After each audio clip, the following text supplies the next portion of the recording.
வருஷத்திற்கு பின்னாடி அமெரிக்கா மறுபடியும் நிலவுக்கு மனிதர்களை அனுப்பியிருக்கு. 4 விண்வெளி வீரர்களுடன் ஓரியன் விண்கலம் அனுப்பப்பட்டிருக்கு. அவங்களோட பயணம் 10 நாட்களுக்கு திட்டமிடவும் பட்டிருக்கு. மனிதர்களை மறுபடியும் நிலவை சுற்றி வர செய்யறது தான் இந்த பயணத்தினுடைய முக்கிய நோக்கங்கள்ல ஒன்றாகவும் இருக்கு.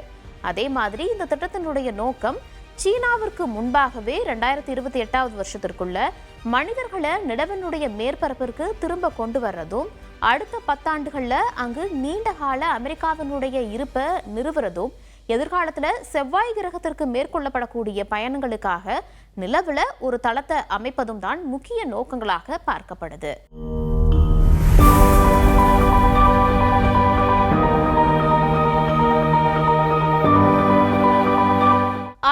1972 வருஷத்திற்கு பிறகு நாசா இந்த மாதிரி மனிதர்கள் பயணிக்கக்கூடிய விண்வெளி பயணத்தை மேற்கொள்றது இதுதான் முதல் முறை. சரி, அந்த விண்வெளி வீரர்கள் என்ன பண்ணிருக்காங்க அப்படின்னு பார்க்கும்போது, நிலவினுடைய நிழல் சூழ்ந்த மறுபக்கத்தை கடந்து சென்ற ஒரு பாதையில பயணித்த அந்த விண்வெளி வீரர்கள் வரலாற்றிலேயே மிக தொலைவிற்கு பறந்த மனிதர்கள் அப்படிங்கிற ஒரு பெருமையையும் பெற்றிருக்கிறாங்க. நிலவனுடைய மறுபக்கத்திற்கு போய் மறுபடியும் பூமிக்கு திரும்புவாங்க. பூமியில இருந்து பார்க்கவே முடியாது அப்படிங்கறதால நிலவனுடைய மறுபக்கம் ஒரு தனித்துவமான பகுதியாகவும் இருக்கு. இதன் காரணமாக நிலவனுடைய ஒரு பக்கம் மட்டும்தான் பூமிக்கு தெரியும்.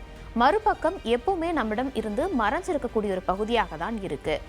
மனிதர்கள் முதல்ல 1959 ஆண்டுல தான் இந்த மறைக்கப்பட்ட பக்கத்தினுடைய படங்களையே பார்த்திருக்கோம். அப்போ முன்னாள் சோவியத் யூனியனால் அனுப்பப்பட்ட லூனா 3 விண்கலம் அந்த பிக்சர்ஸையும் எடுத்திருந்தாங்க. இந்த நிலையில இப்போ பூமிக்கும் நிலவுக்கும் இடையிலான பாதி தூரத்தை ஆர்டமிஸ் 2 விண்கல குழுவினர் கடந்து செல்லும் போது எடுத்த பூமியினுடைய முதல் உயர்தர படங்களையும் நாசா வெளியிட்டிருக்காங்க.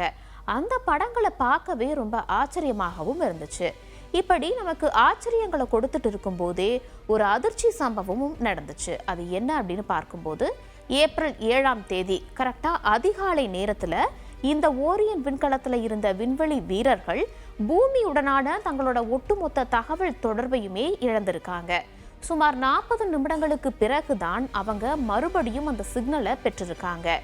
என்ன நடந்துச்சு அப்படின்னு பார்க்கும்போது, அதிகாலை நேரத்துல இந்த விண்கலம் நிலவுக்கு பின்புறம் சென்றிருக்கு. அந்த 40 நிமிடங்கள் பூமியுடன் அவங்களுக்கு எந்தவித தொடர்புமே இல்லாமலும் இருந்திருக்கு.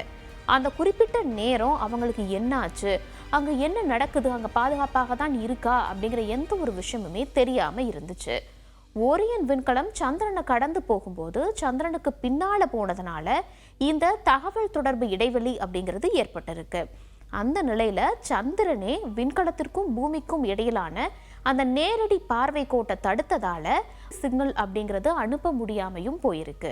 தற்போது சந்திரனுடைய மறுபக்கத்தை சுற்றி எந்த தொடர்பு செயற்கைக்கோள்களுமே நிலைநிறுத்தப்படாத காரணத்தினால ஒரு விண்கலம் அந்த பகுதிக்குள்ள நகரும் போதே தகவல் தொடர்பு அப்படிங்கிறது தற்காலிகமாக சாத்தியமற்றதாக இருக்கு.